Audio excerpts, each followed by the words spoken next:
ụmụnne m ana m asị ka ụbọchị taa mara onye ọbụla mma enenechara m ihe gbasara akwa ọkụkọ nwanne anyị nwoke Ekehit ya na onye eze kemgbe eji wee kpụrụ ha jebe ụlọ ikpe nwebeghị ife nwere ikwu n'okwu a mana ife bịa m n'uche m na-achịgharị uche na ya kemgbe eji akpọta ha ụlọ ikpe nke a bụ nke ugbo na-abụ na ọtụtụ ife ndị mmadụ na-ekwugasị ajụjụ m na-ajụ onwe m bụ a sị na ezigbo nwa na-eme ka amara obodo amara otu ọbụla onye dị ndị agbata obi ya ma enwe ụbọchị m nọ na police station wee nwude one boy wee kpọrọ ya wee na-akụ ya ma shock absorber machine na-akụ ya the boy ahụ ya dịkwu ha dị na ịfụcha apa dị ya n'ahụ o wee na-eti mkpu biko serapia ka ọ kpọọ ndị be ha wee jụ wee kpọọ the sergeant Johnny wee si ya biko sergeant ụnụ rapụrụ ya ka o mee ka ọ na o nwee ike ndị be ha ama na akpụrụ ya ha sị m mba psychologically maka ụdị ndị na-eso ya agwa gị ka ha si alụ ọrụ the sergeant wee sị m na ka ha si ama onye bụ ezigbo mmadụ maọbụ onye zọfiere ụkwụ na ọ bụrụ na akpụrụ gị n'ime afịa ebe ị na-azụ afịa na the news will circulate na the number of good people bịanụ identify ya with you ya egosi na ibe ezigbo mmadụ kama na ijere ajọ ije wee sonye ụkwụ ebe ndị ọjọọ na-azọnye amarụ ka esi emere onye ahụ ebere na ka ha si eme na akpụrụ ha anaghị ọ bụrụ ndị ọdị ka ọ dị ndị ghere isi n'ọkụ tiko mbụ n'isi kpụọ sagin n'ụdị ndị a mana egwu amekwa ụdị ndị a bịa maka base of a feather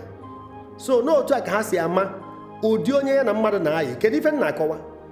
ezigbo nwa na-eme ka amara obodo amara akwa ọkụkọ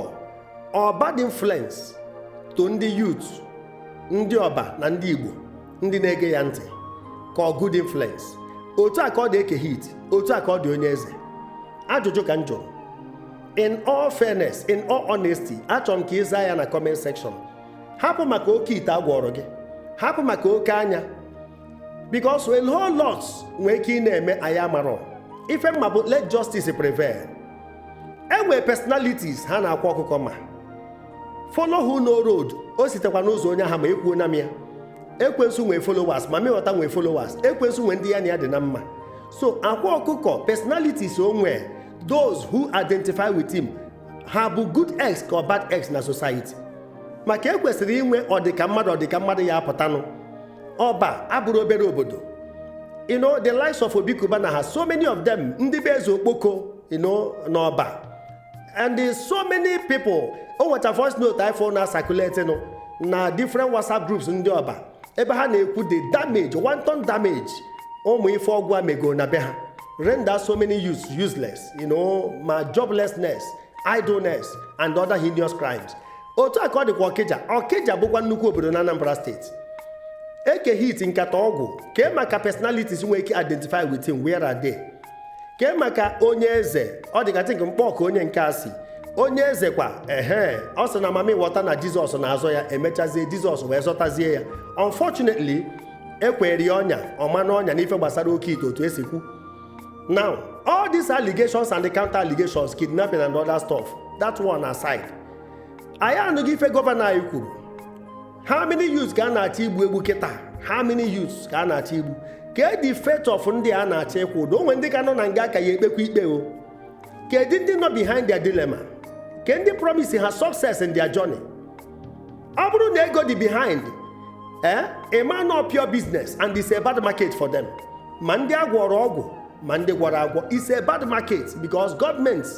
a step go in otu a ka ọ dịkwu ma ndị na-eme ekpere ilesi mmadụ olive oil na ọ ya agaziri ya ilesi ya stika na ọ ya enwe breakthrough o wee bounce ọ back ọ ga ịya refund kwa ego ahụ maka ọ pure business ka ime ife ndị egwucha na mee n'ozi ọma years back kwuo ya n'okwuchukwu gụọ ya n'egwu onye ọbụla na-aga ego kpere ga-ekpere bụ onye ori ọ bụrụ na ekpere ahụ awụ ọkọrọ jee for refund gbaa mbọ nata risiti ekpere ọbụla a na-aga ego ya ma esi na-ekpere ezinụlọ na nke ọsọ nya bụrụ a na-agwa unu ka esi akwụba aka ọtọ ka esi achọ iru Chineke ka mmadụ si agba mbọ ka ọ gazieri ya ọ bụrụ dị oke ekpere ndị ọchọ na-ekpeka ka gịnị nwanụ nọọ inwe ezigbo obi kwụba aka gị ọtọ enwe na nke mmadụ don't step on people's toes mana agwa gị so many people nọ into drugs ife karịa obi bụ ọgwụ ofu ọgwụ a disappointed late agịghị iro nsị ofu ọgwụ a disappointed ya yet we don't want to learn charms na-eme spy ọ na-efe maka ekwesị ntụkwasị obi kedu ife m na-akọwa kedu the fate of these people ma ndị agha egbu ma ndị ka nọ na nga ọ maka na ya da anụsi onu ha freely ka ha wee gwasịa gị nọ na nke onye aka m gwọrọ ọgwụ ife abụ ife na-eti mkpu ya since ka anyị kpọọ na ife ọjọọ so wee some personalities mma na ife Akwa Okuko na-eme dị mma ife Ekehit na-eme dị mma ife onye eze na-eme dị mma let them come out. Ọ mmadụ ka eji aka gidigidi bụ ugwu eze onye nwere mmadụ ka onye nwere ego mana ọ bụrụ na unu jere in hidings ndị niile na-akwado na ọgwụ amaka Ekehit and so on and so forth ọ bụrụ na unu na-akwado na ọmaka come out very simple otu a ka ọ dịkwu n'ekpere maka ana m ayọkwa gọvanọ and other government personalities ka ebidokwa fight ba all these ministries maka so many ndị dibịa n'ọbụla na akịrịka batara ụlọ ekpere